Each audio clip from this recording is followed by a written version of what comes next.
Corduroy by Don Freeman.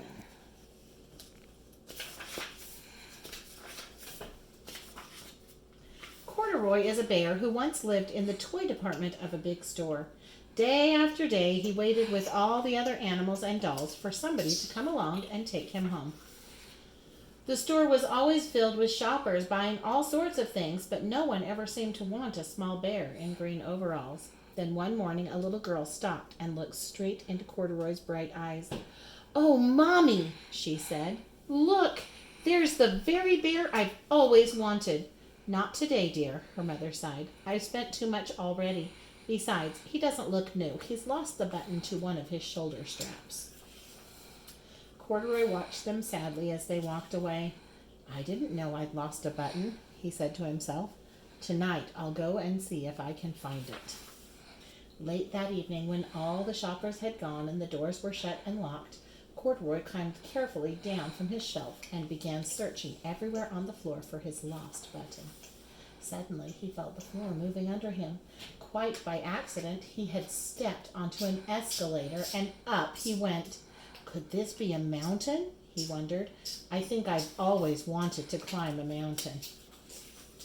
He stepped off the escalator as it reached the next floor, and there, before his eyes, was a most amazing sight. Tables and chairs and lamps and sofas and rows of beds. "This must be a palace," Corduroy gasped. "I guess I've always wanted to live in a palace." He wandered around, admiring the furniture. "This must be a bed," he said.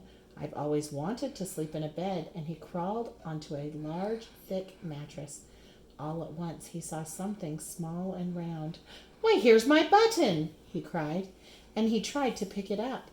But like all the other buttons on the mattress, it was tied down tight. He yanked and pulled with both paws until pop! Off came the button, and off the mattress Corduroy toppled.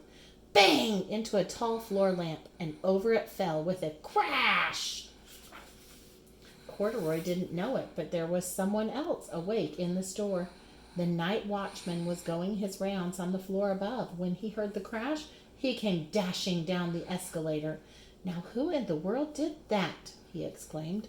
"Somebody must be hiding around here." His light flashed under and over sofas and beds until he came to the biggest bed of all, and there he saw two fuzzy brown ears sticking up from under the cover. "Hello," he said. "How did you get upstairs?" The watchman tucked Corduroy under his arm and carried him down the escalator and set him on the shelf in the toy department with the other animals and dolls. Corduroy was just waking up when the first customers came into the store in the morning, and there, looking at him with a wide, warm smile, was the same little girl he'd seen only the day before. "I'm Lisa," she said, "and you're going to be my very own bear. Last night I counted what I've saved in my piggy bank, and my mother said I could bring you home." "Shall I put him in a box for you?" the saleslady asked.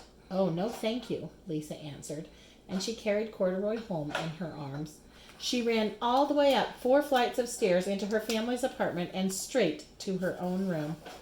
Corduroy blinked. There was a chair and a chest of drawers, and alongside a girl-sized bed stood a little bed just the right size for him. The room was small, nothing like that enormous palace in the department store. "This must be home," he said. "I know I've always wanted a home."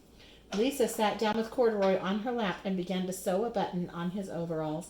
"I like you the way you are," she said, "but you'll be more comfortable with your shoulder strap fastened."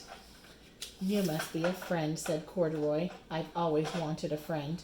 "Me too," said Lisa, and gave him a big hug. The end.